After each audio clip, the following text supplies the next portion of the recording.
tous et bienvenue pour notre troisième épisode dans la série de Bakasana où là, cette fois, on va travailler l'engagement au niveau des abdominaux, des abdominaux avec la posture du bateau. Ou plutôt, ça va être un mini bateau, plutôt comme une barque qu'un gros paquebot.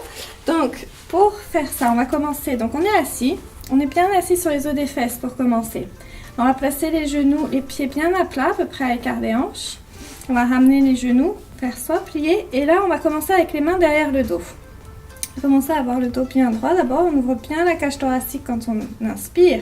Et quand on va expirer, on va se poser toute notre attention, encore une fois, sur l'espace à l'intérieur du bassin, de manière à essayer de trouver son périnée. Toujours. Si on a du mal à le ressentir, on peut toujours l'imaginer. Et avec le temps, ça va réveiller cette sensation au niveau du corps. Donc, on contracte le périnée, on imagine, on se retient de faire pipi. On serre, on serre, on serre. Et on aspire tout ça en direction du nombril. Donc, contre la colonne vertébrale et vers le nombril. Et en faisant ça, on va arrondir le bas du dos, dérouler le bas du dos doucement vers le bas. Donc, on pousse bien le bas du dos contre le sol. On déroule, on arrondit le dos. Et on descend juste là où on peut. Donc, on expire, on descend, on déroule. Dans un premier temps, on peut garder les mains derrière le dos pour soutenir un petit peu et juste sentir le travail au niveau des abdos, du ventre. Quand on inspire, on pousse les côtes vers l'intérieur en poussant le diaphragme vers le bas et ça va activer le haut des abdominaux. Donc, on tient.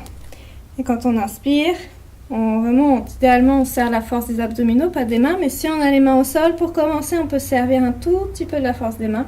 Et on remonte. On expire, on le refait encore une fois. Expire, on contracte le périnée, on centre bien. On aspire en direction du nombril, on déroule le bas du dos. Doucement, on déroule. Là où on est à l'aise. Quand on tient la position, on essaye de respirer de manière fluide. On inspire, on pousse les côtes, on rapproche les côtes l'une de l'autre, on descend bien le diaphragme, on active le haut. Et on tient. Inspire, encore une fois. De là, si vous êtes à l'aise, on peut aller à la vitesse supérieure. Dans ces cas-là, on va relâcher les mains sur le côté. On s'assure surtout que la nuque est toujours décontractée. Il n'y aura aucune crispation au niveau de la nuque ou des épaules. On relâche les mains à peu près à hauteur des épaules.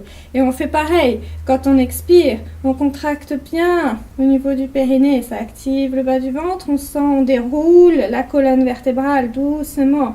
On déroule et on va aussi loin que possible, aussi bas. Si on est à l'aise là, on reste là. Si on sent qu'on ne peut pas aller plus loin. Si on sent qu'on peut aller plus loin, on peut aller tout en bas. Pareil, on active bien le haut des abdominaux. Quand on inspire, on pousse le diaphragme, on rentre les côtes l'une vers l'autre. Et on tient un petit peu.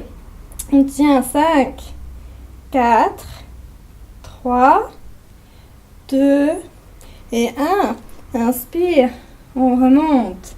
Si on est à l'aise, on le refait encore une fois. Expire, on déroule bien le bas du dos. On initie bien le mouvement de l'espace à l'intérieur du bassin, à partir du périnée, les épaules, le dos, la nuque décontracte. On déroule et on descend aussi loin que possible. On va là où on est à l'aise. On tient un petit peu. Et quand on est dans la position, on respire évidemment et on ne crispe pas le haut du corps. Tout le travail se fait vraiment à l'intérieur. On a conscience de ça. Et on inspire et on remonte. Et voilà, ça c'était notre exercice pour travailler vraiment le maintien nécessaire au niveau des abdominaux pour pouvoir aller dans la posture du corbeau. Et ça va vous servir aussi pour plein d'autres choses par la suite. Donc voilà, merci beaucoup, à bientôt.